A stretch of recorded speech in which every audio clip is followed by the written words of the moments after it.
So when you have 500,000 migrants, illegal immigrants, depending on how you want to utilize the words, and you've given them this parole status saying, hey, you can come into the country while we figure out what to do with you. We're not really sure what to do with you yet. And then after 2 years, you say, you know what?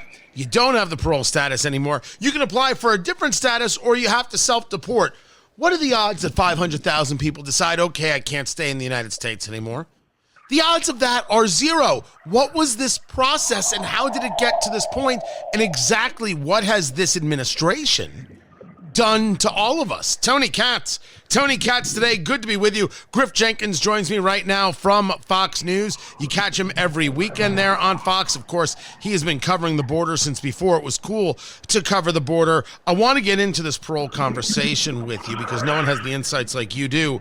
But you are still, you got there over the weekend. You're still in Western North Carolina. You've been surveying the damage, reporting back on this. Before we get into the political of it, talk to me about what it is that you're seeing and what officials are saying about what they might still find.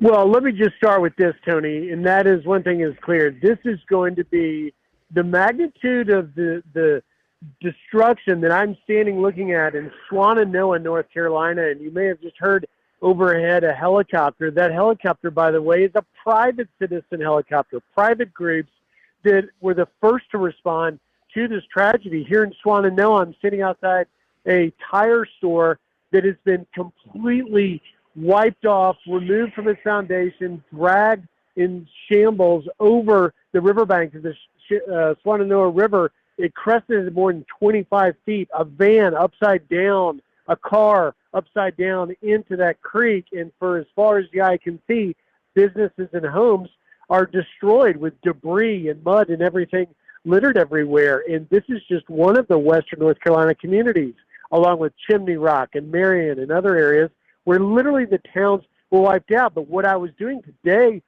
on the channel was I had an exclusive ride-along in a Black Hawk helicopter operated by Samaritan's Purse that was taking SpaceX's chief electrical engineer with dozens of Starlinks into communities that have been entirely cut off. You think, Tony, about hurricanes, you don't think about them hitting the mountains, but that's exactly what happened here. Along with the rising flooding rivers, even high in the mountains of North Carolina, the wind that ran up the hollers caused massive damage and cut off communities.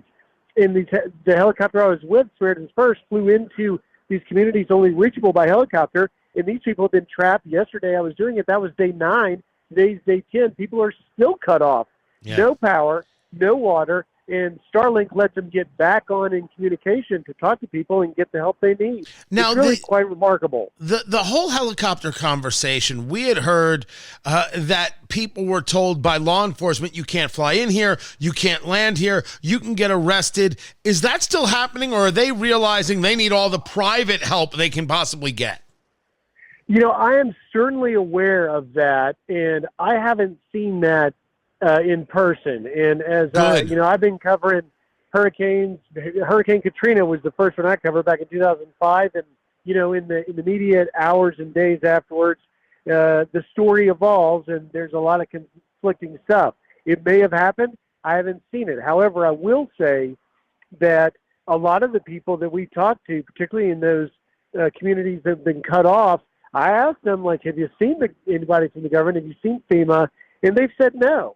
And I think that's why the scrutiny on the government response has been so strong. Now, here we are so many days later. I can tell you, 82nd Airborne's going up and down the street in Humvees. They're responding pretty aggressively now. But, it's just one of these things that I'm not sure anyone saw it coming with destruction this big. But, the fact of the matter is you got a death toll that stands at more than 230 across 7 states.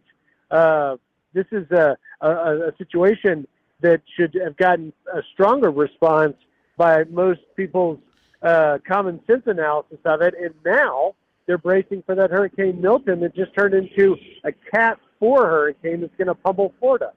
Talking to Griff Jenkins of Fox News. He is there in Western North Carolina right now. Yes, Milton is going to create massive storm surge and flooding issues for the coast of Florida, past Gainesville into the Bend, down south past Naples for sure. But we talk here about the response in North Carolina, the response to the storm. You talk about Hurricane Katrina. Of course, then President George W. Bush took it on the chin for flying over the damage. It wasn't fast enough, left people to die. All of this anger and hostility, and some of it being about, of course, government ineptness. The whole line of Brownie, you're doing a heck of a job, talking about FEMA Director Michael Brown. And now we have a situation where we're hearing from, whether it's Brett Jensen, who is the lead reporter, WBT Radio in Charlotte. We're hearing from others that there were days where the government did nothing. There doesn't seem to be coordination between FEMA and North Carolina. And it seems that aid is not getting where it needs to go. Is that still the feeling on the ground? It is. Yesterday, we went into a tiny little cutoff community called Burnsville, and it's in the mountains, and an 83-year-old woman was standing on her porch waving. I was with Edward Graham, son of Reverend Franklin Graham of Samaritan's Purse, and Mike Coriel of Starlinks. They said, we need to stop. Maybe this woman needs help. We go up. 83-year-old Sue has been there by herself, trapped in her home, no power, no water, in tears. She had recent heart surgery about 3 or 4 weeks ago, she said. Her husband died. And we, not me, but the team, Samaritan's First and SpaceX, gave her a generator, set it up, connected it to her house so she has power, and gave her a Starlink so she could begin reaching out to her family, her granddaughter, to let her know that she's fine and alive, and also to get online to connect and make phone calls for medicines that she needs. But she said she hasn't seen anybody up there from the government or otherwise. And, you know, the sad part of it is it's pretty clear from, you know, the reporting from many reporters that responded to this that there's more, you know, Sue's not an isolated case by any stretch of the means. Let me take you out of this conversation regarding North Carolina, and let's move it over to the southern border. Certainly, we have seen that on the northern border, the Swanton sector, which is that Vermont sector, New York, and through. They've got more crossings than ever before. But this latest reporting over there from Adam Shaw at Fox News that the Biden administration will not extend parole for 500,000 plus migrants in this program that they have. This seems to be an invitation to just allowing people to stay in the country and not have any tracking of them whatsoever. What is the latest here? Well, you know, what you're talking about here, Tony, that I've reported a lot on, and I hate using acronyms because it loses the listeners and viewers, but it's known as the CHMV program, Cuba, Haiti, Nicaragua, and Venezuela, all countries that we have difficulty in returning migrants when they cross. So the government, which was getting over the past 3 years a massive influx of them, many of them, we've documented the cases of Venezuelans and the Tren de Aragua gang, the Haitians that have murdered and raped people that came in through this program. Very controversial. It started in January of 2023.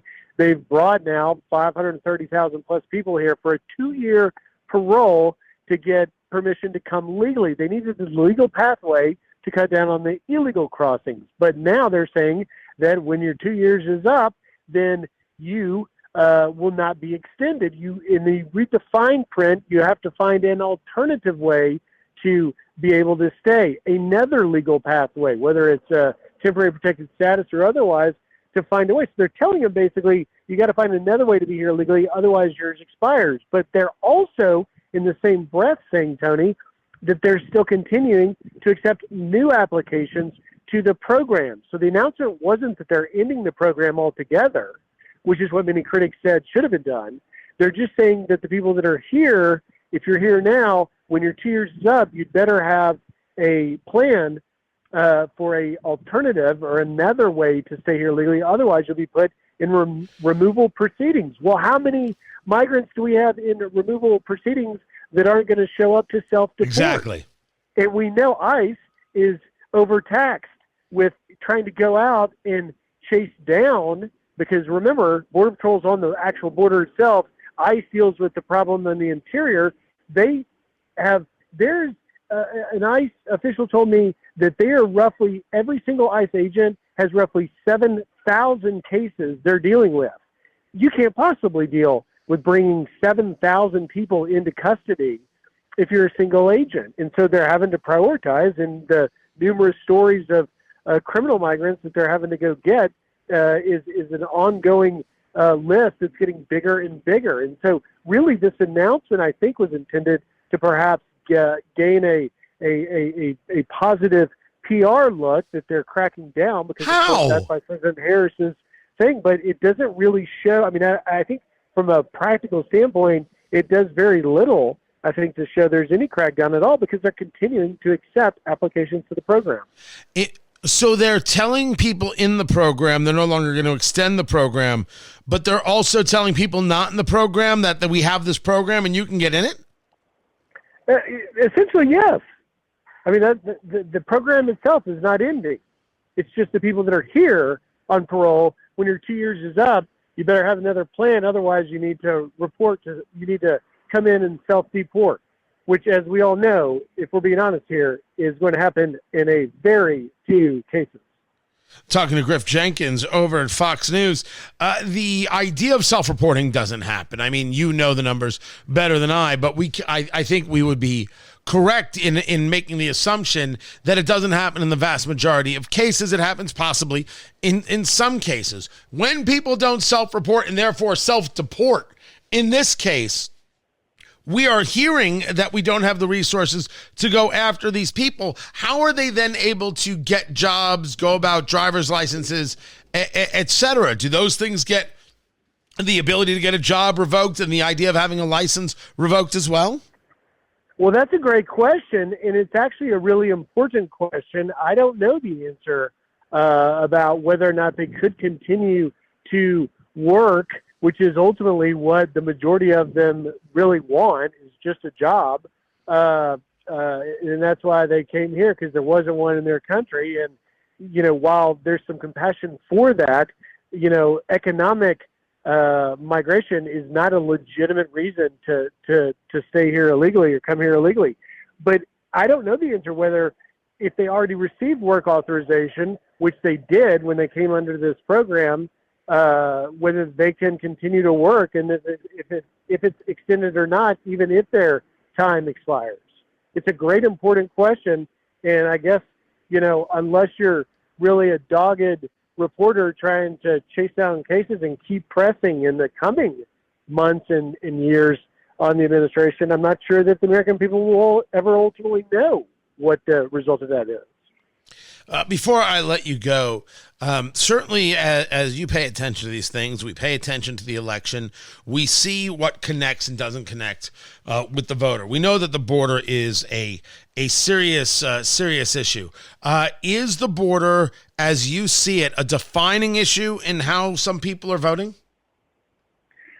I absolutely think so. And again, it's just one guy's observation, and it's an observation of the guy that's covered the border extensively. But I would argue that, Tony, the story of the chaos of the border is the biggest story of the Biden-Harris administration and of the last 4 years, because of the tremendous impact it's had on both public safety and national security implications.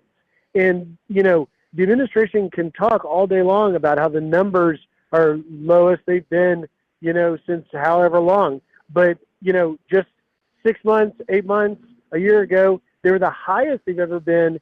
And we've got more people from more places, to include special interest aliens from countries that sponsor terrorism, like Syria, Lebanon, Iran. These numbers have never been anything like this. And I think that the story of the border crisis is resonating because it's one that has continued to grow and grow. And ultimately, the other networks, not just Fox, who was at one point the only organization that was covering it, every network started covering it because they realized how big the story is and how unavoidable it is. And I think that you're going to find after this election happens that many people, and the polls show that among the top issues, immigration is always up there. I think you're going to see that it did indeed have an impact on the outcome of November. Griff Jenkins, Fox News. Catch him weekends, catch him at the border, catch him right here. Griff Jenkins, always a pleasure. More to get to. I'm Tony Katz. This is Tony Katz Today.